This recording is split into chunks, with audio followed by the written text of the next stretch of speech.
Halo semua, balik lagi di channel Toraokun. Sebelum pembahasannya dimulai, silahkan klik tombol subscribe dan aktifkan lonceng notifikasinya supaya kalian gak ketinggalan info dan teori terbaru seputar One Piece.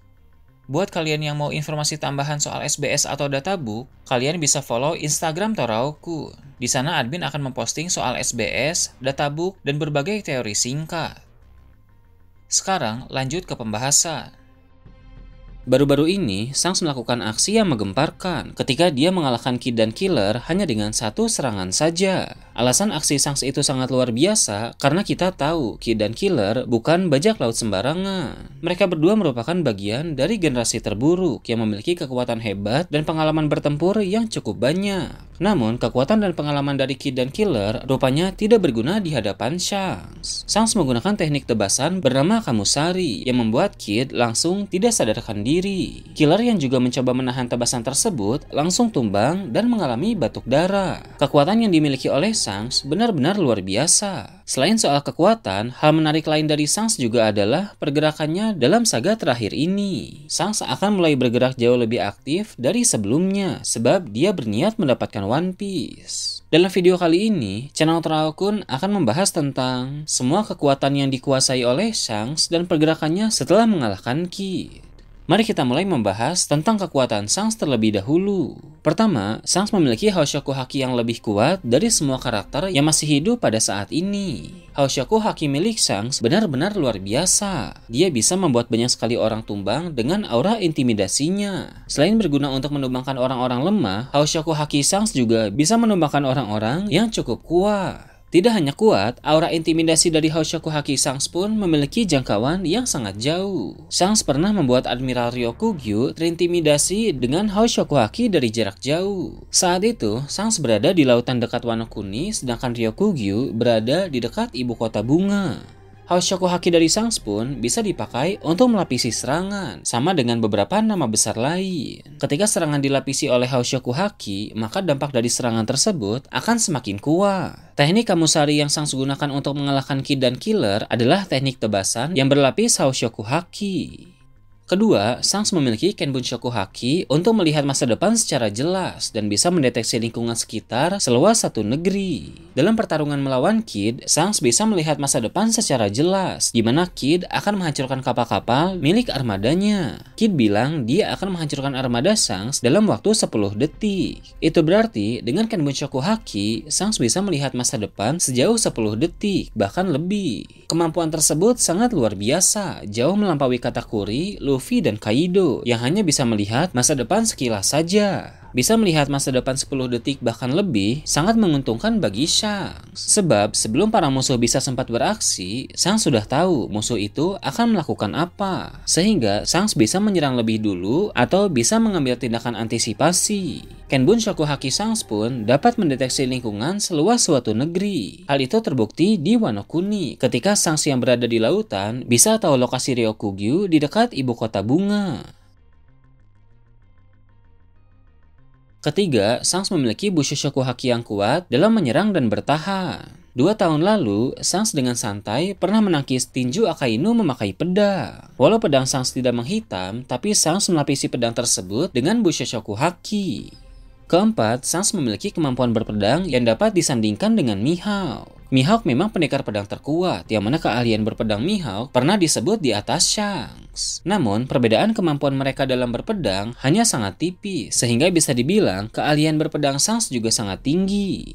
Kelima, Shanks memiliki pergerakan kecepatan yang luar biasa. Terbukti Kid kaget dan tidak bisa berkutik saat Shanks menerjang ke arahnya. Dengan semua kekuatan yang Shanks miliki, dia memang Yonko terkuat yang ada saat ini. Mungkin kekuatan Shanks hampir setara dengan Roger. Teknik Kamusari yang Shanks pakai mengalahkan Kid dan Killer merupakan teknik yang sama dengan Roger. Dia pasti sudah menguasai semua teknik-teknik dari Roger, bukan sekedar Kamusari saja. Sekarang, mari kita bahas tentang pergerakan Shanks dalam saga terakhir. Dapat dipastikan bahwa Shanks dan bajak laut rambut merah tidak akan santai seperti sebelumnya. Sebab, dalam chapter 1054, Shanks telah berkata kepada Ben Beckman bahwa sudah waktunya bagi mereka untuk mendapatkan One Piece. Itu artinya, Shanks akan bergerak dengan sangat serius dalam memburu harta legendaris itu. Kedatangan Shanks di Elbaf juga merupakan bagian dari rangkaian pergerakannya dalam mencari One Piece. Kemungkinan besar, tujuan Shanks datang ke Elbaf adalah untuk mencari pria dengan bekas luka bakar. Pria dengan bekas luka bakar pertama kali disinggung oleh Kid saat di Wano Kuni. Menurut Kid, pria dengan luka bakar itu memiliki petunjuk yang berkaitan dengan One Piece. Dalam kilas balik Vegapunk, terungkap bahwa Jaguar Disau selamat dari insiden Ohara. Namun, karena ada begitu banyak ledakan dalam insiden tersebut, Sao mendapatkan banyak luka bakar. Sepertinya, pria dengan bekas luka bakar yang dimaksud oleh Kid adalah Jaguar Disau. Sekarang ini, Sao bersembunyi di Elbaf. Dia menjaga literatur penting dari Ohara yang dibawa oleh para raksasa dan disimpan di Elbaf. Dulu, di Elbaf, Vegapunk pernah bertemu dengan Sao dan dia membaca semua literatur di sana sehingga Vegapunk mendapat pengetahuan berharga yang berkaitan dengan abad kekosongan. Tujuan Shanks ke Elbaf adalah untuk menemui Sao alias pria dengan luka bakar. Sebagai seorang Yonkou, Shanks pasti mendapatkan informasi soal eksistensi dari Sao. Bahkan Shanks sudah tahu bahwa Sao tinggal di Elbaf. Itulah alasan mengapa Shanks mampir ke Elbaf. Mengingat sekarang Shanks sudah akan meninggalkan Elbaf, maka pertemuannya dengan Sao sudah selesai. Shanks memiliki hubungan baik dengan para raksasa Elbaf. Orang seperti dirinya pasti bisa mendapatkan kepercayaan dari Sao. Dengan begitu, Sao telah memberitahu Shanks berbagai hal penting dari literatur yang dibawa dari Ohara. Dan yang paling penting, Shanks juga telah mendapatkan petunjuk soal One Piece. Sekadar mengingatkan, dulu Shanks dan Buggy tidak ikut ke Laugh Tale karena Shanks menemani Buggy yang sedang sakit. Jadi, Shanks juga belum tahu apa-apa soal One Piece dan Laugh Tale, sehingga dia butuh petunjuk soal itu dari Sao. Sepertinya, petunjuk itu adalah Sao tahu tentang keberadaan seorang sarjana Ohara yang berhasil selamat dari insiden Ohara. Jadi, orang yang bisa membaca poneglyph yang selamat dari Ohara bukan hanya Nico Robin saja, melainkan ada juga orang lain. Hal tersebut tidak akan terlalu mengejutkan, karena sudah ada beberapa contoh orang yang selamat dari hal-hal mengerikan.